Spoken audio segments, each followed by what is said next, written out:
welcome to another Sabbath Faith Talk. Today we're talking all about transformation through the living word, i.e. the Bible, and we got Hebrews chapter 4 verse 12 as a reference point for today.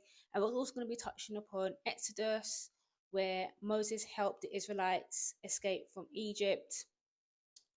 So the first part is awareness. You need to be aware that you want to change, you're willing to change, and you're ready to make that change. You need to be aware of what those changes are going to be, whether it's anxiety, lack of self-control, depression, lack of confidence, lack of self-belief. Anything that is preventing you from fulfilling your purpose or living a fulfilling life on earth. After the awareness stage is the transformation stage, where you pray out for that change. You pray out to the Most High and say, God, I'm ready for change. I'm ready to let go of what is holding me back from fulfilling my purpose. And you desire freedom. You want mental freedom, physical freedom. You then enter a stage of wilderness. The wilderness is a tough stage. The reason why it's so tough is because you're dealing with a lot of inner drunk, trauma, and anything that affects your bloodline. So if you've got a family history of drug abusers, then you have to be the person that is willing to change that, the generational curse breaker.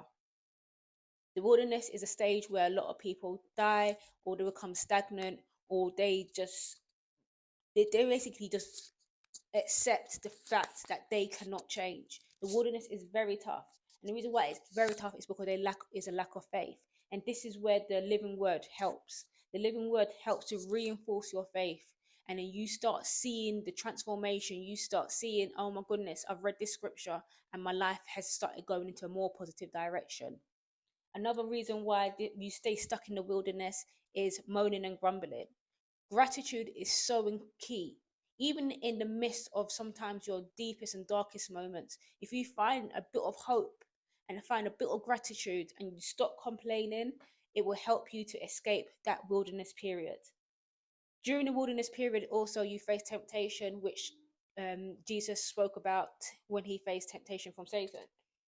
How much do you want to change? How much do you want to escape from mental slavery? How much do you want to escape from physical slavery? And what are you going to do to actually escape it? A lot of people enter a loop where they face a temptation and they succumb to it, and they're back, go around again, praying for change.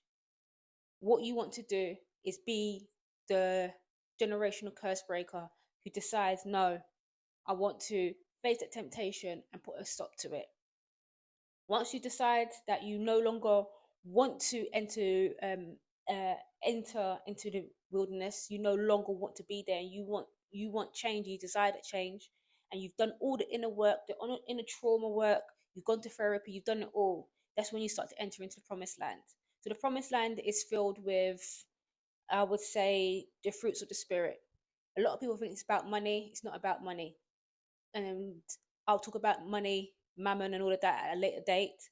But the fruits of the spirits, some of them is listed here: joy, love, patience, and self-control. It's listed all in Galatians chapter 5, verse 22 to 23. You start experiencing just pure love and pure joy. Your conscious level is at a high.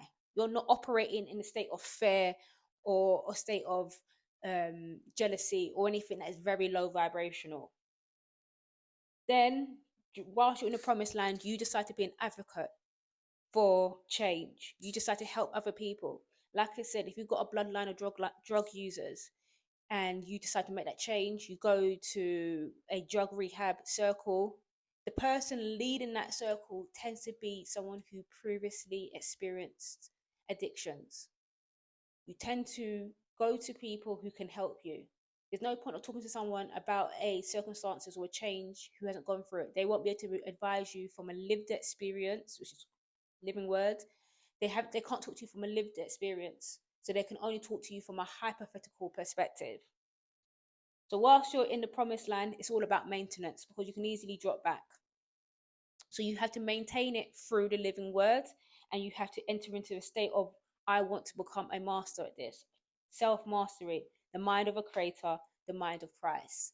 And that is how you transform your life through the living word. The Bible is a reference point. It's got so much valuable wisdom and knowledge that you apply to your life on a daily basis, which helps you to transform your life and the livelihoods of your loved ones. I hope this helped somebody today.